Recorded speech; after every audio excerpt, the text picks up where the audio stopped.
وقد روى الحافظ أبو نعيم بإسناده عن إبراهيم ابن الجنيد حدثنا حرملة بن يحيى قال سمعت الشافعي رحمة الله عليه يقول البدعة بدعتان بدعة محمودة وبدعة مذمومة فما وافق السنة فهو محمود وما خالف السنة فهو مذموم واحتج بقول عمر نعمة البدعة هي.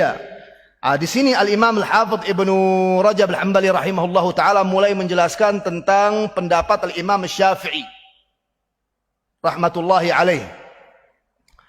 Beliau menjelaskan dari apa yang diriwayatkan oleh Imam Abu Nuaim rahimahullahu taala dalam kitabnya Al-Hilya, dalam arti dengan sanad yang sahih dari perkataan Imam Syafi'i, dan disebutkan sanadnya oleh Imam Ibnu Rajab Al-Hambali rahimahullahu taala bahwa Imam Syafi'i berkata al-bid'atu bid'atan, bid'ah itu ada dua macam. Bid'ah mahmuda, bid'ah terpuji, wa bid'ah madhmuma, bid'ah tercela. Imam Syafi'i enggak faham tak? Kullu bid'atin dhalalah. Imam Syafi'i enggak faham. Rasulullah bilang semua bid'ah sesat, malah dia bagi dua bid'ah. Enggak faham Imam Syafi'i. Yang faham yang di zaman corona. Ittaqillah ya akhi, ittaqillah. Jangan meremehkan as-salafus salih.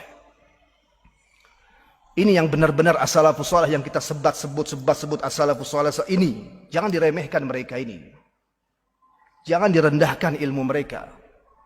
Jangan dikatakan mereka berijtihad, kemudian ijtihad mereka salah. Terus antum berijtihad, ijtihad antum benar. Ilmu Al-Imam Syafi'i diakui oleh semua umat Islam dimanapun mereka berada. Betul atau tidak? Sementara ilmu yang di zaman sekarang, ustadz yang di zaman sekarang, mungkin diakui hanya di Indonesia toh. Di Mesir nggak ada yang kenal dia. Di Yaman nggak ada yang kenal dia. Di Turki nggak ada yang kenal dia. Tapi kalau Imam Syafi'i, siapa yang tidak mengenal Imam Syafi'i? Maka sudah kita bilang bahwa hadis kullu bid'atin dhalalah itu minal am al makhsus. Itu dari segi al am al makhsus, karena sudah kita bilang bahwa kullu ini termasuk daripada apa? Daripada alfaz apa?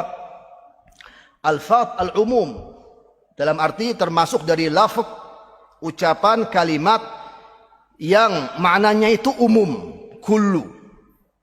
Nah, terus tentang alfazul umum, tentang kalimat-kalimat yang makna dasarnya mencakup semua, umum, itu ada dua macam.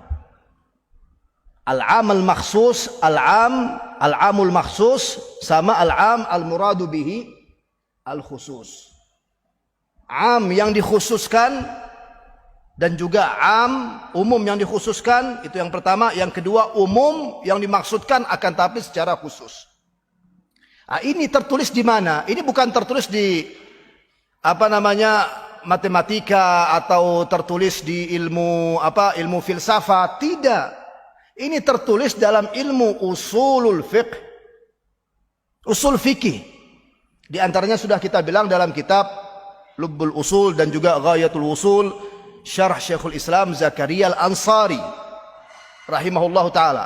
Kadangkala ada dua macam orang di sini. Kadangkala dia tidak mengetahui tentang hal ini, kemudian nggak mau repot. Anda nggak tahu urusan. Yang penting kullu. Itu nggak mau repot namanya. Dan di sini dia memahami hadis Rasulullah bukan sesuai dengan pemahaman para ulama. Bukan sesuai dengan pemahaman para ulama. Akan tapi sesuai dengan pemahaman dia. Itu yang pertama. Yang kedua, kadangkala perkara ini ditutupi. Tak ulangi loh Pak, ditutupi. Dia mengetahui bahwa al-am ini terbagi dua, al-am al-makhsus sama al-amul al-muradu bil khusus. Waktu kita bilang, kenapa antum tidak menjelaskannya kepada umat? Ya Ustadz, nanti kalau kita menjelaskannya, repotnya disalah fahami sama umat, yang ada nanti mereka melaksanakan semua perkara bid'ah. Ini perkara lain lagi. Yang namanya amanat ilmiah harus antum sampaikan, jangan ditutupi. Jangan ditutupi, sampaikan apa adanya, sampaikan amanat ya akhi. Ya ayyuhalladzina amanu la takhunullaha war rasula wa takhunu amanatikum.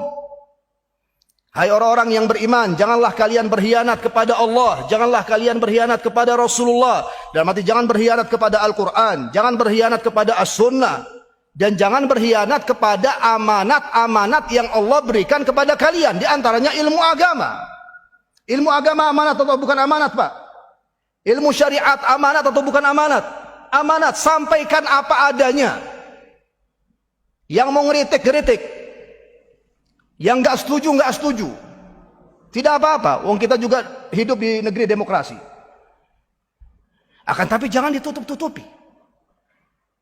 Yang ada sekarang ini apa? Yang ada sekarang ini cukup banyak loh dari umat Islam yang tidak memahami hal itu. Yang mereka fahami dari hadis Rasulullah, kullu bid'atin dhalalah, tidak ada khususnya. Tidak ada pengkhususannya, tidak ada istitsna, tidak ada pengecualian. Semua bid'ah, betul atau tidak? Sementara para ulama ahlus sunnah tidak memahami demikian. Para sahabat tidak memahami demikian. Buktinya apa? Buktinya mereka melaksanakan hal-hal yang baru yang tidak pernah dilaksanakan oleh Rasulullah. Di antaranya cara berdakwah. Rasulullah nggak pernah berdakwah setiap hari Kamis. Akan tapi itu dilaksanakan oleh Abdullah bin Mas'ud.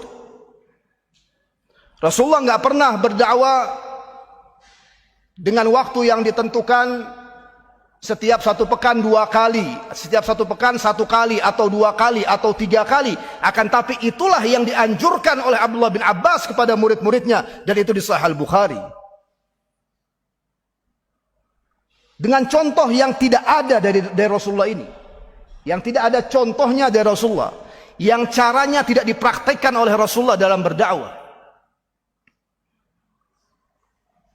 Akan tapi ada dasar hukumnya atau ada landasan hukumnya.